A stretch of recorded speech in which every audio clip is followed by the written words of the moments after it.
In 1882, America explored the idea of the Chinese Exclusion Act. After the act was enacted by Congress, despite the president's veto, the Chinese encountered prejudice from the white people until the Chinese exchanged with the Americans for repealing the racist act for culture and influence in America. This is a story that many Chinese immigrants during the act has told to their generations about their time in detention, and the story will never come to an end. This is the Chinese prejudice.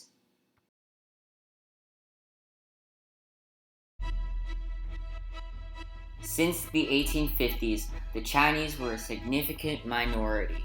When the gold rush started, Chinese immigrants came to California to find gold.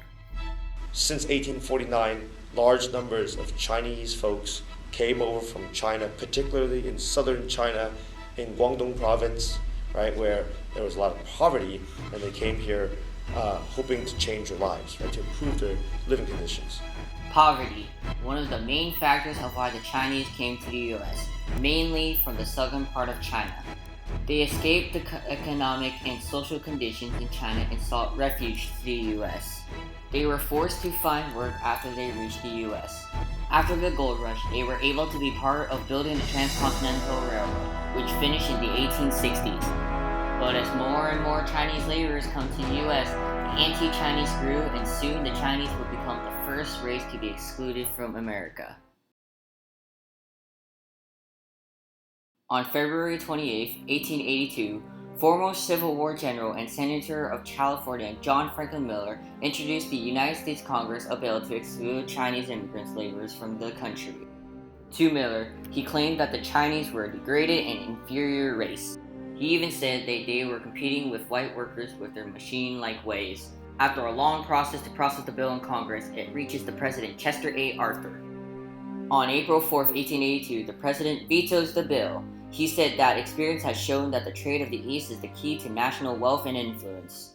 But even with his veto, Congress overrides the veto and passes it without the President intervening. On May 6, 1882, the Chinese Exclusion Act is enacted. Many newspaper clippings react with joy after the Chinese Exclusion Act was enacted. The Chinese prejudice has begun. Paul Coelho, a lyricist, once said, "Don't waste your time with explanations. People only hear what they want to hear." In 1892, the expected expiration of the Chinese Exclusion Act was extended through the Gerry Act proposed by Thomas J. Geer and signed by Benjamin Harrison. The fact that I think Congress was able to renew this showed that there was a lot of very strong discriminatory policies in place. In 1902, 10 years after the Gerry Act, the Chinese Exclusion Act goes permanent.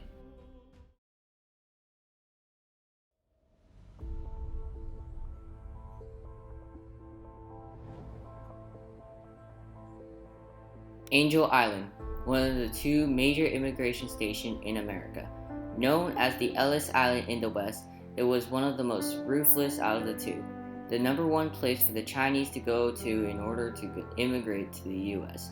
Opened in 1910, this was where the Chinese got deported or detained. Many were held in rooms with metal bunk beds, and the genders were separated, and many detainees were put into a room where none of which spoke the language another spoke. Many poems were etched on Angel Island's walls, mainly in Chinese. This one says, "Detained in this wooden house for several tens of days. It is all because of the Mexican exclusion law which implicates me. It's a pity heroes have no way of exercising their prowess. I can only await the word so that I can snap Zhu's whip. From now on, I am departing far from this building. All my fellow villagers are rejoicing with me. Don't say that everything within is Western style. Even if it is built of jade, it has turned into a cage." It's theorized that the Chinese immigrant was a Chinese government official who immigrated to Mexico, but Mexico had a Chinese Exclusion Act, so he got deported to Angel Island. But some had a different route. Many people used a clever way to get away from the act. They would have to make false identities to do so. People bought the false papers. And so a paper son is like, for example, you, Kevin, claim to be son of Victor Lim. You're actually Kevin Lim, maybe, right? So in 1935, you would be paying $1,000 to buy this identity, and you would be interrogated basically by the immigration officers. In order for the government to not allow this to happen, they needed to interrogate them, and it was soon not a clever way to do this.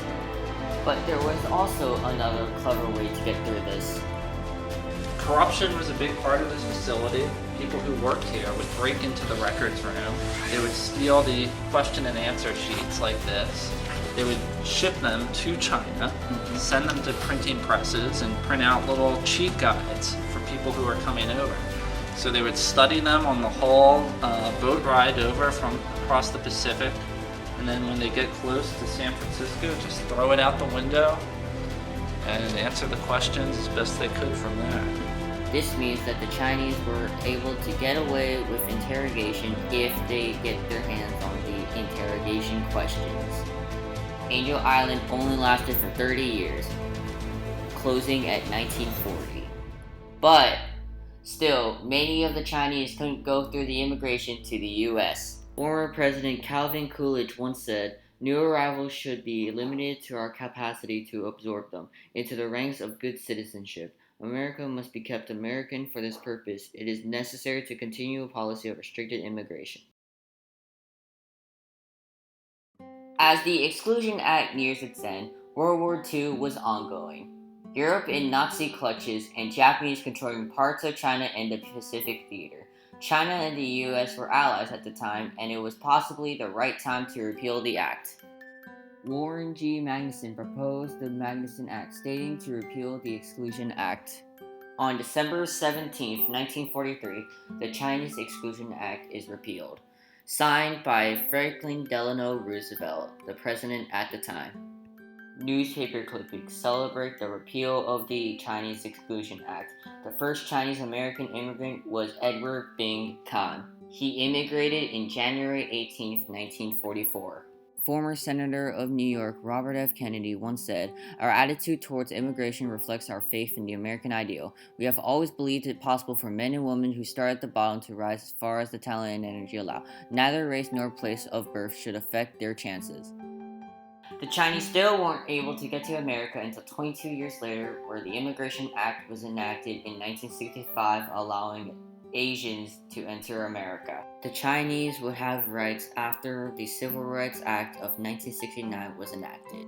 The Chinese population during the 1880s was 105,465, in 1900 dropping to 89,863, and in 1921 dropping to 61,639. Between 1881 and 1890, 61,711 Chinese immigrants arrived to the U.S. Between 1901 and 1910, 20,605 Chinese immigrants arrived to the U.S., and between 1921 and 1930, 29,907 Chinese immigrants arrived to the U.S. Today, the Asian population has grown more than the total U.S. population. Many came to be educated in universities like Harvard or Stanford. China is gaining a huge interest. Like 2008 was the Olympics. I'm not sure you remember, China hosted the Olympics.